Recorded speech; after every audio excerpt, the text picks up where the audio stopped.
Friends, हम इग्नू के master degree programme के सब्जेक्ट MHD अर्थात हिंदी विषय में MA, इसका सब्जेक्ट MHD 2 अर्थात आधुनिक हिंदी काव्य का इकाई 1 अर्थात भारतेंदु हरिश्चंद्र का काव्य पर इस वीडियो में चर्चा करेंगे। फ्रेंड्स, भारतेंदु हरिश्चंद्र से संबंधित हर एग्जाम में एक ना एक प्रश्न जरूर पूछा जाता है, इसलिए बेहतर होगा कि वीडियो को स्किप किए बिना पूरा देखिए ताकि भारतेंदु हरिश्चंद्र से संबंधित पूरा सिलेबस कवर हो जाए। इस वीडियो में हम भारतेंदु का भक्तिपरक काव्य, श्रृंगारपरक काव्य, आधुनिक कविताएं तथा समाज सुधार और नवजागरण से संबंधित काव्य का अध्ययन करेंगे। तो पहले देख लेते हैं भारतेंदु का भक्तिपरक काव्य। भारतेंदु युग को हिंदी साहित्य का नवजागरण काल और स्वयं भारतेंदु हरिश्चंद्र को नवजागरण का अग्रदूत माना गया है। भारतेंदु युग से पूर्व के युग को हिंदी साहित्य में रीतिकाल के नाम से जाना जाता है। जैसे कि फ्रेंड्स, आप जानते होंगे कि हिंदी में जो सबसे पहला जो समय था उसको आदिकाल के नाम से जाना जाता है। आदिकाल के बाद भक्तिकाल और उसके बाद रीतिकाल, और यहाँ पे जो हम लोग भारतेंदु हरिश्चंद्र का अध्ययन कर रहे हैं ये आता है आधुनिक काल में, अर्थात आदिकाल, भक्तिकाल, रीतिकाल और उसके बाद आधुनिक काल। तो जो भारतेंदु हरिश्चंद्र हैं इनको नवजागरण का अग्रदूत माना गया है या आधुनिक काव्य का अग्रदूत माना गया है।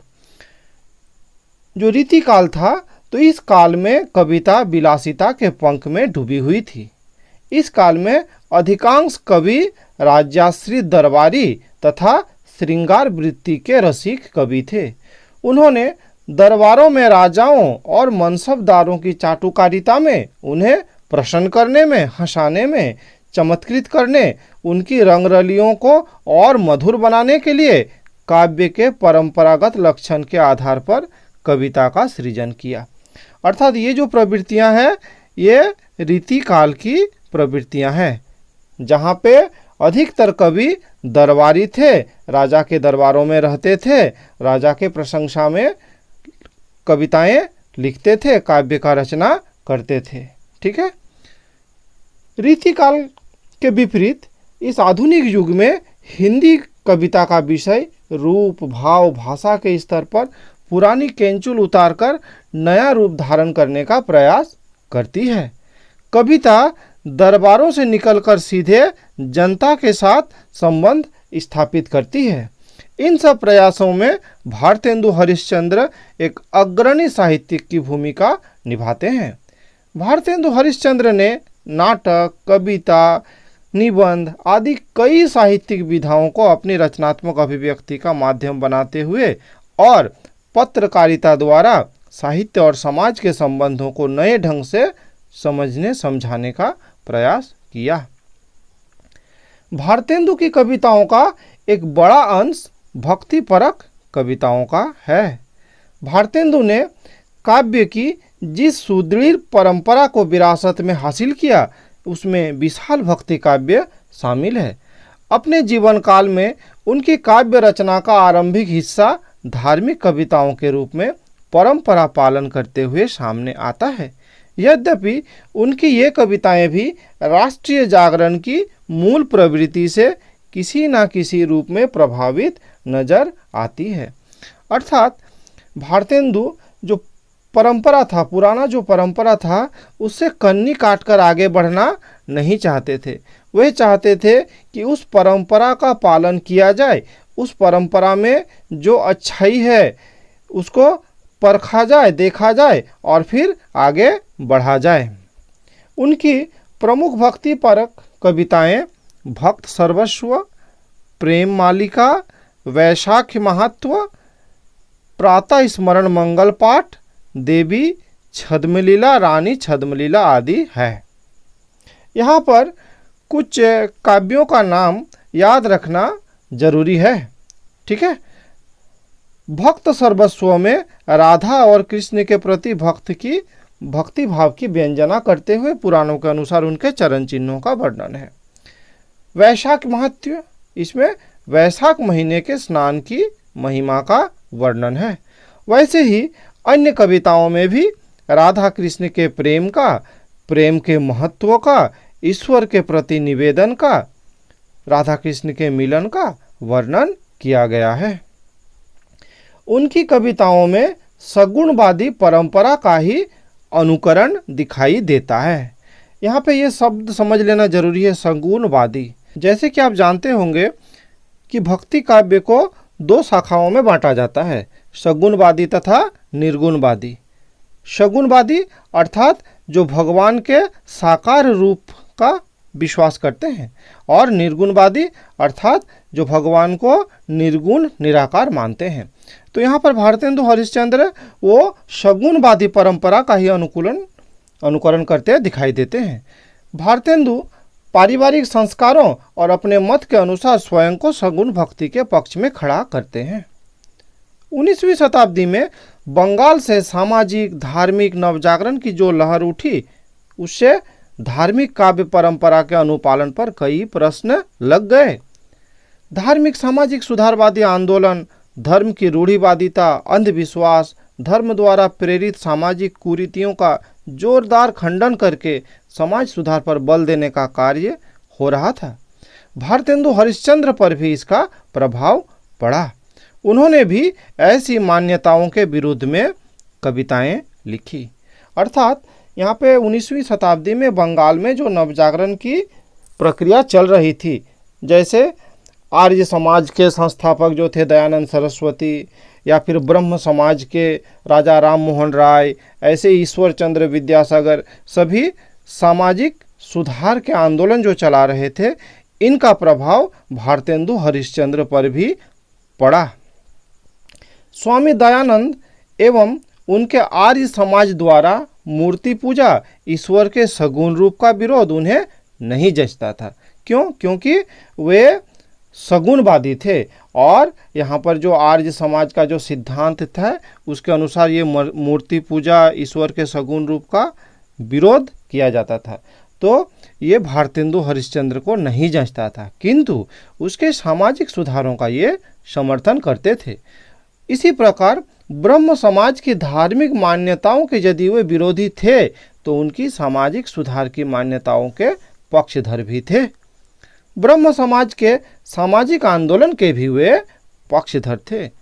विधवा विवाह, विदेश गमन, अंतरजातीय विवाह आदि को भी इन्होंने अपनी स्वीकृति दी थी। इनके अलावा भारतेंदु की विभिन्न धर्मों के बारे में लिखी गई जो कविताएं हैं, जो जैन, सिख, इस्लाम आदि धर्मों के महत्व को भी स्वीकार करती है। सभी धार्मिक मत मतांतरों के आलोचनात्मक दृष्टि से परखने के बाद वो इसी नतीजे पर पहुँचे कि सभी धर्मों की मूल दृष्टि एक ही है। मत मतांतरों पर झगड़ने से कोई लाभ नहीं। सभी को अपने अपने मतों को मानते हुए दूसरे मतों का या दूसरे धर्मों का आदर करना चाहिए। इसलिए उन्होंने एक ऐसे मार्ग की कल्पना की जिसमें आडंबर रहित ईश्वर भक्ति का मार्ग सभी के लिए सुलभ हो सके। उनकी धार्मिक कविताएं धार्मिक काव्य की परंपरा को धार्मिक समन्वयवाद या धर्मनिरपेक्षता की सिद्धांत की ओर विकसित करने का प्रयास करती है। अब देख लेते हैं भारतेंदु का श्रृंगारपरक काव्य। प्रश्न पूछा जाता है कि भारतेंदु का श्रृंगारपरक काव्य की विशेषताओं को बताइए, या फिर दोनों को एक साथ मिला के पूछा जाता है, भक्तिपरक काव्य और श्रृंगारपरक काव्य। तो चलिए श्रृंगारपरक काव्य को देख लेते हैं। भारतेंदु से पूर्व का जो काल वो हिंदी साहित्य के इतिहास में रीतिकाल के नाम से जाना जाता है, अर्थात ये आधुनिक काल से पहले रीतिकाल था। इस काल में लिखा गया हिंदी काव्य रूढ़िबद्ध, भोगवाद, श्रृंगार रस से युक्त सामंतादि वर्ग का अनुरंजन करने वाला काव्य था। इस काल के कवियों को समाज हित, लोक कल्याण, नीतिवादिता से कोई लेना देना नहीं था। वह जन सामान्य से पूरी तरह कटा हुआ काव्य था। इसलिए इस काव्य को अंधकार युग, नैतिक पतन और सुषुप्ति का काल कहा जाता है। ठीक है, अर्थात रीति काल को अंधकार युग, नैतिक पतन तथा सुषुप्ति का काल कहा जाता है। भारतेंदु ने परंपरा का अनुपालन करते हुए प्रकृति सौंदर्य, प्रेम सौंदर्य और श्रृंगारिक रचनाएं भी लिखी है। भक्ति के क्षेत्र में सूर अर्थात सूरदास और श्रृंगार के क्षेत्र में बिहारी उनके प्रिय कवि रहे हैं। 12 मासा, होली आदि पर भी भारतेंदु की कविताएं हैं, लेकिन रीतिबद्ध कवियों की भांति उनकी प्रेम सौंदर्य श्रृंगार पर कविताएं किसी राज दरबार या मनसबदारों की चाकरी में नहीं लिखी गई। भारतेंदु इन कविताओं में भी पूरे स्वच्छंद, मस्त और लोकमन लोकजन से नाता जोड़ने में प्रयासरत दिखाई पड़ते हैं। प्रेम सरोवर, प्रेमाश्रु वर्णन, प्रेम तरंग, देवी छद्मलीला आदि उनकी श्रृंगारपरक रचनाएं हैं। ऐसा प्रतीत होता है भारतेंदु परंपरा का अनुपालन करते हुए इन काव्यों की रचना की। वह परंपरा से कन्नी काटकर आगे बढ़ना नहीं चाहते, बल्कि उसे अपनाकर उसमें से अच्छा बुरा पहचान कर ही वह अपने समय से जुड़ना चाहते थे। भारतेंदु का श्रृंगार रस का जो काव्य है रीतिकालीन कवियों से कई बातों से भिन्न है, जिसको देख लेते हैं। तो पहला क्या हुआ, उन्होंने रूढ़िबद्ध काव्य नहीं लिखा। वह सामंतों के अनुरंजन के लिए लिखा गया काव्य नहीं है।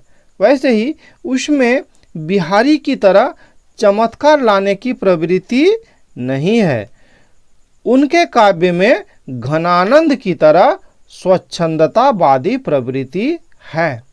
जैसे कि आप जानते होंगे कि रीति काव्य जो है वो कई तरह का होता था, जैसे रीतिबद्ध, रीति मुक्त, इस तरह से। तो यहाँ पर जो घनानंद जो थे वे रीति मुक्त काव्य का रचना करते थे, अर्थात स्वच्छंद प्रकृति से काव्य रचना करते थे।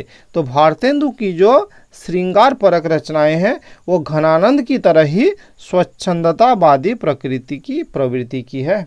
वह ऋतुओं के जीवन चित्रण की पृष्ठभूमि में राधा कृष्ण की प्रेम लीला का, विरह मिलन का चित्रण करते हैं। उनके प्रेम की पीर घनानंद की पीर की तरह पाठक के मन को प्रभावित करती है, क्योंकि वो दिल से निकली हुई वाणी है। उनमें संवेदनशीलता का पुट अधिक है। वह घनानंद की तरह प्रेम के मार्ग को कठिन बताते हैं। उनके श्रृंगार काव्य पर राजस्थानी, पंजाबी, उर्दू, गुजराती आदि भाषाओं पर लिखे गए प्रणय काव्य का प्रभाव है। उन्होंने लोक संगीत, गांव में प्रचलित राग रागिनी का भी प्रयोग किया है। उसमें लोक तथा परंपरा का समन्वय दिखाई देता है। इस प्रकार भारतेंदु का श्रृंगार काव्य सिर्फ परंपरा का पालन करना नहीं है, वो अपने समय, अपने समाज, अपने देश की परिस्थितियों के प्रति जागरूक थे।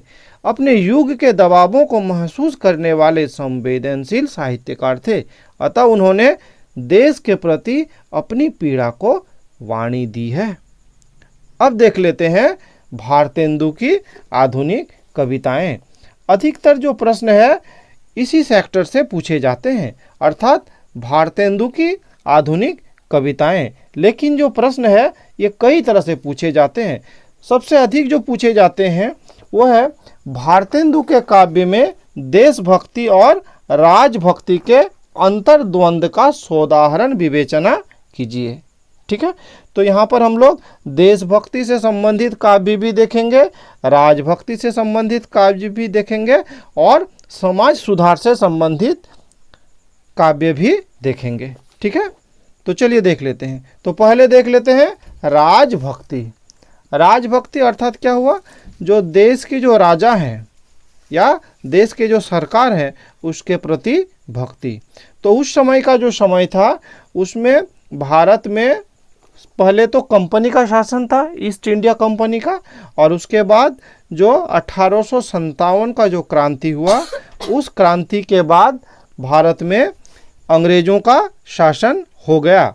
तो अर्थात ये भारतेंदु हरिश्चंद्र तो पहले जो अंग्रेज शासक थे उसके प्रति खुद को वफादार मानते थे, ठीक है, और उनके गुणगान के लिए जो कविताएं लिखी गई उन्हें राजभक्ति की कविताएं कहा जाता है, ठीक है। समझ लेते हैं ये राजभक्ति और फिर राजभक्ति से धीरे धीरे उनकी कविताएं किस तरह से देशभक्ति की ओर परिवर्तित हुई। राजभक्ति कविताओं में भारतेंदु की उन कविताओं को लिया जा सकता है जो उन्होंने ब्रिटिश शासनाध्यक्षों, ब्रिटिश राज के बारे में लिखी है।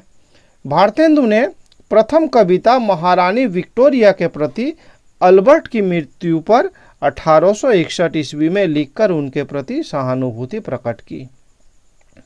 प्रिंस ऑफ वेल्स के बीमार पड़ने पर, प्रिंस के रूसी राजकुमारी के साथ विवाह होने पर तथा प्रिंस के भारत आने पर उनके सम्मान में भी कविताएं लिखी।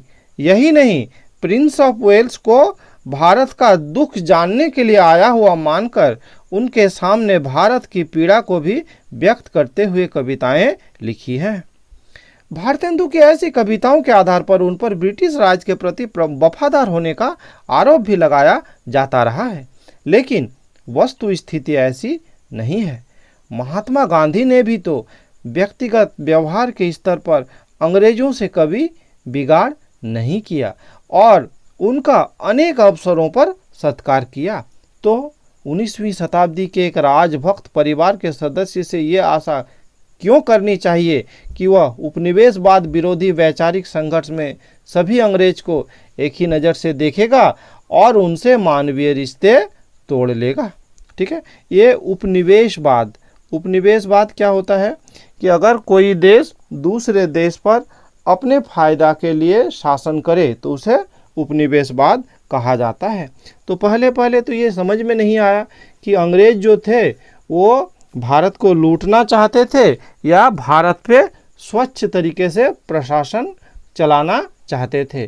तो भारतेंदु हरिश्चंद्र को भी ये समझना शुरू में दिक्कत आया, तो इसीलिए वे शुरू में राजभक्त ही बने रहे। 1857 से पूर्व अंग्रेजों की नीति भारत को सिर्फ लूटने खसोटने की रही, ठीक है। 1857 से पूर्व अर्थात जिस समय ईस्ट इंडिया कंपनी भारत का शासन करता था, ठीक है। लेकिन राष्ट्रीय संग्राम के बाद ब्रिटिश हुकूमत के आते ही अंग्रेजों की नीति में गहरा अंतर आ गया। तो क्या हुआ कि जैसे ही 1857 का क्रांति हुआ उसके बाद जो शासन वो कंपनी के हाथों से सीधे ब्रिटिश सरकार के हाथों में चला गया और उसके बाद उनके नीतियों में भी कुछ बदलाव आया।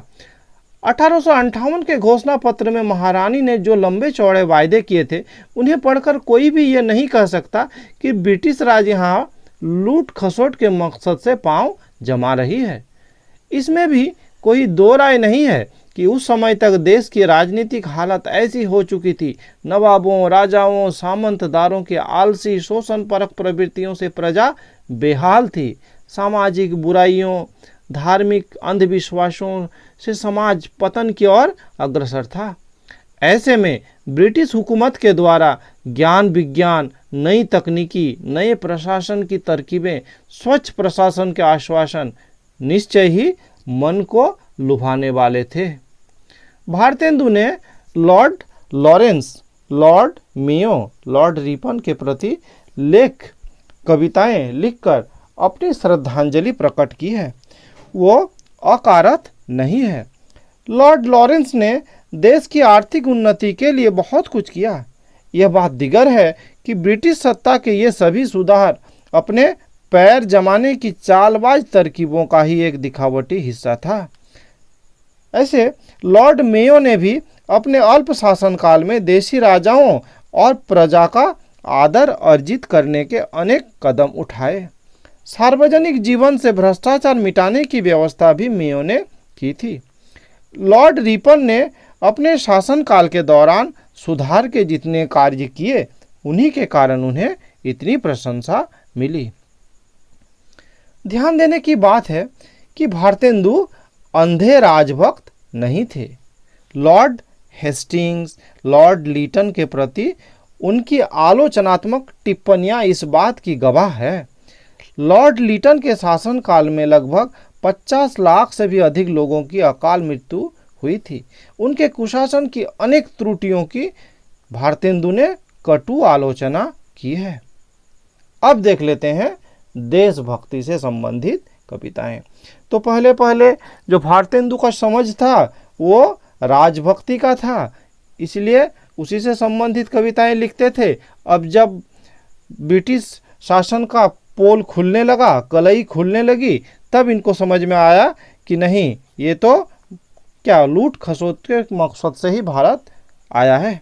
ठीक है, अब देख लेते हैं 1858 से 1881 तक, यानी कि लॉर्ड रिपन के शासन शुरू होने तक भारतेंदु की राजनीतिक समझ इसी प्रकार की थी कि वे जनता के दुखों, पीड़ाओं, बदहाली को कभी प्रिंस ऑफ वेल्स के द्वारा, कभी लॉर्ड के द्वारा महारानी तक पहुंचाने का अनुनय विनय करते रहे और महारानी को जनता का हित रक्षक मानते रहे।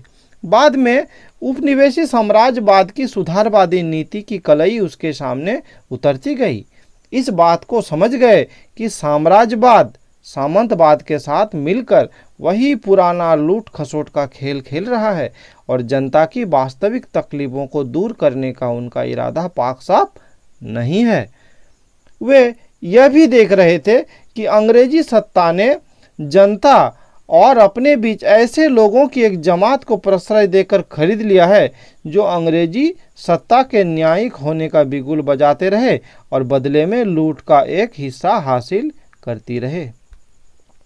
इसलिए विजय बल्लरी और विजयिनी विजय वैजयंती में भारत के दुख कष्टों का तो खूब वर्णन है, किंतु कहीं पर भी महारानी तक इन दुखों को पहुंचाने का आह्वान नहीं है।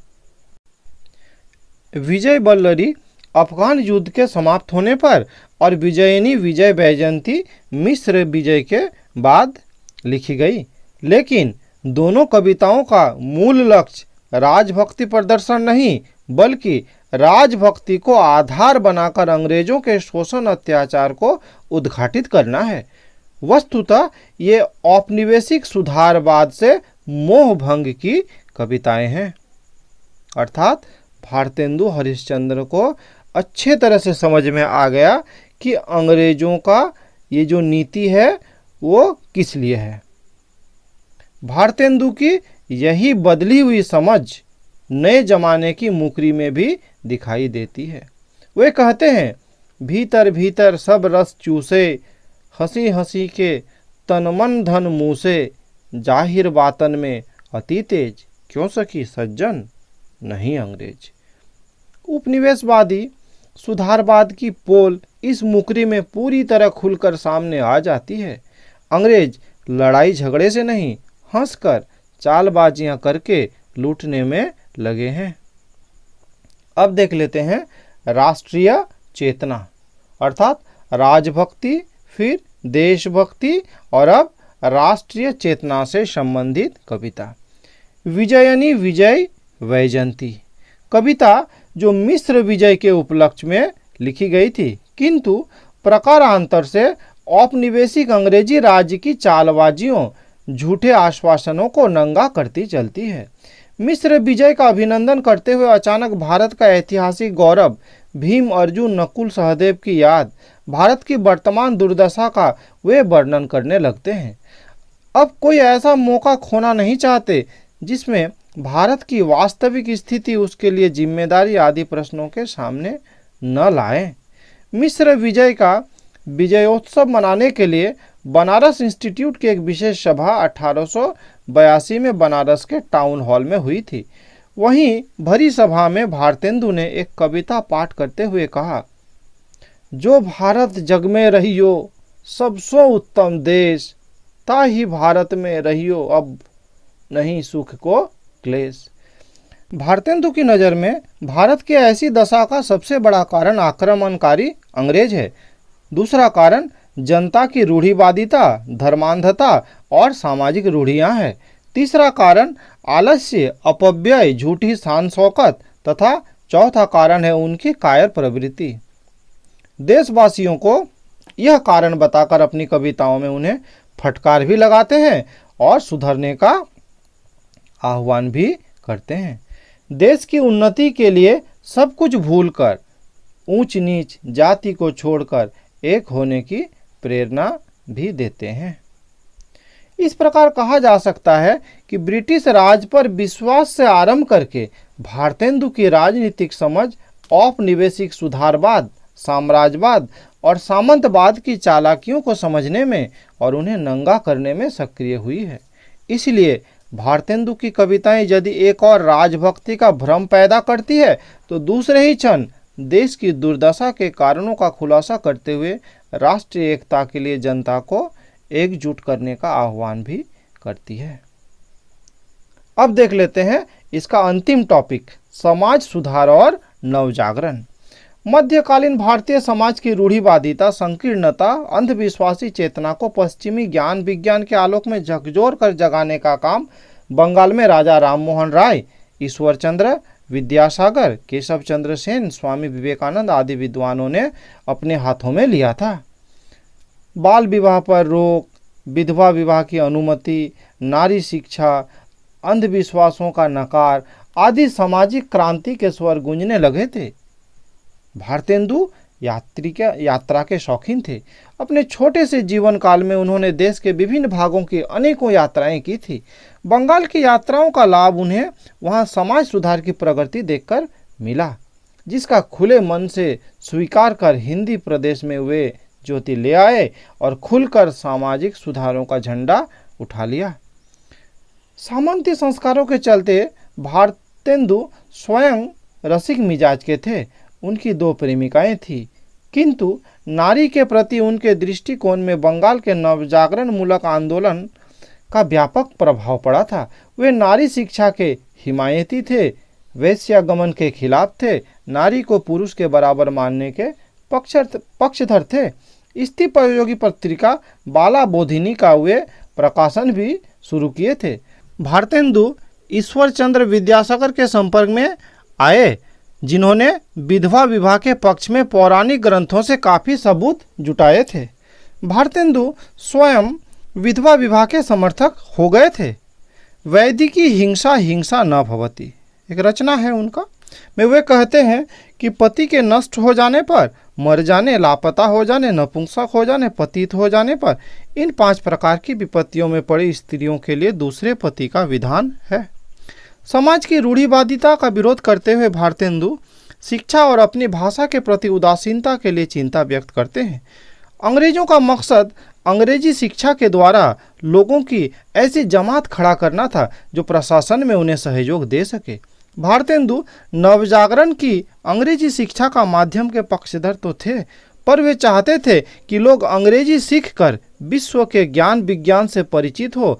साथ ही हिंदी की उन्नति पर भी उन्होंने कहा, निज भाषा उन्नति अहे, सब उन्नति को मूल, बिन निज भाषा ज्ञान के, मिटेतना हिय को सूल। अंग्रेजी पढ़ने के पक्षधर होते हुए भी वे इस बात को स्पष्ट करते हैं कि अंग्रेजी के साथ साथ अपनी निज भाषा का ज्ञान होना भी आवश्यक है। ठीक है, इस प्रकार आज के इस वीडियो में इतना ही। अगर आपको ये वीडियो अच्छा लगा तो लाइक शेयर कर सकते हैं। साथ ही अगर आप इस चैनल में नए हैं तो इस चैनल को सब्सक्राइब कर सकते हैं। इस वीडियो में मेरे साथ बने रहने के लिए बहुत बहुत धन्यवाद।